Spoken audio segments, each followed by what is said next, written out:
అనుదినమన్న శ్రోతలకు మన ప్రభువును రక్షకుడై ఉన్న యేసుక్రీస్తు సరిసాటి లేని మహా గొప్ప పరిశుద్ధమైన నామమునందు శుభములు. నేడు 2025 సంవత్సరము డిసెంబర్ మాసము 14వ తారీఖు ఆదివారం నాటి ధ్యానాంశము.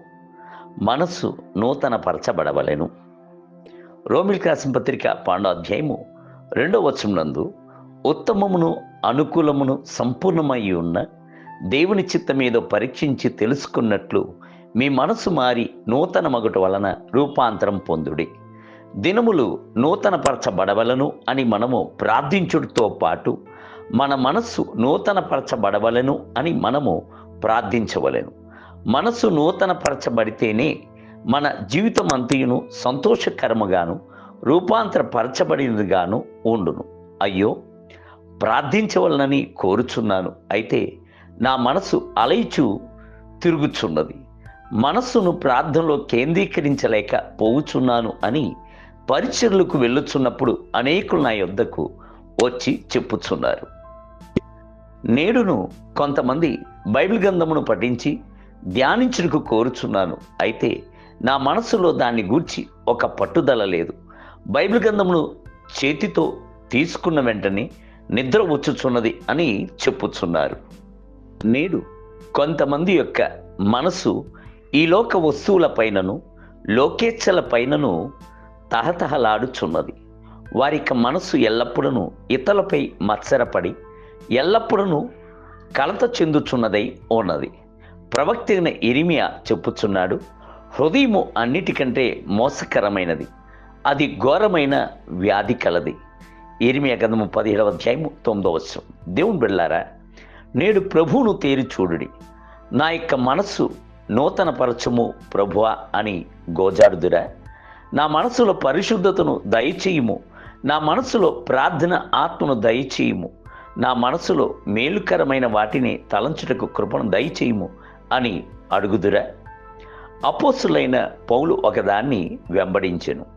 క్రీస్తు యేసునందున్న తలంపునే తన మనసులోను ఉండవలెను అనుటను ఆయన వెంబడించెను.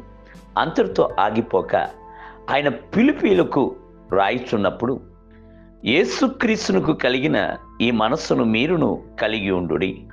ఫిలిప్పీయులకు రాసిన పత్రిక 2వ అధ్యాయం 5వ వచనం. క్రీస్తు యేసునందన మనస్సు ఏమిటి? ఆ మనసు అంతయును దైవిక ప్రేమగానే ఉండెను, ప్రేమ యొక్క శిఖరముగా నై ఉండెను.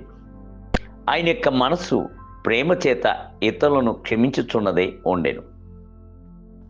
సిలువకు కొట్టబడిన యేసుని తేరి చూడండి. ఆయన మనసులో ఉన్నదేమిటి? తండ్రి, వీరిని క్షమించుము, తాము చేయుచున్నది ఏదో ఎరుగకే చేయుచున్నారు అనుట ఆయన యొక్క మనసై ఉండెను. ఆయనలో ఎంత అక్కర ఉన్నదో చూడుడి, ఎంత ప్రేమో చూడుడి. తనను శ్రమపరిచిన వారి మీదను ఆయన యొక్క మనస్సు ప్రేమగల మనస్సుగానే ఉండేను.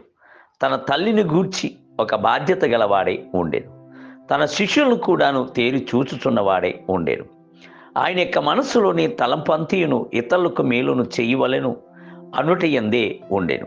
దేవుని బిడ్డలారా, మీ హృదయము రూపాంతరపరచబడి ఉండినట్లయితే మీ యొక్క మనస్సులోని తలంపు క్రీస్తు యేసునందున్న మనసులోని తలంపుగానే ఉండును. నేటి ధ్యానమునకే యథార్థమైన నీతి యందును పరిశుద్ధత యందును దేవుని పోలికగా సృష్టింపబడిన నవీన స్వభావమును ధరించుకొనవలెను. ఎఫెసీయులకు రాసిన పత్రిక 4వ అధ్యాయం 24వ వచనం. నేటి వేద పఠనము ఉదయము యోవేలు గ్రంథము 1, 2 మరియు 3 అధ్యాయములు, సాయంత్రం ప్రకటన గ్రంథము 5వ అధ్యాయం. ప్రభు ఈ పొందాన్పు దినమునందు మిమ్మల్ని ధారాళముగా దీవించునుగాక. ఆమేన్.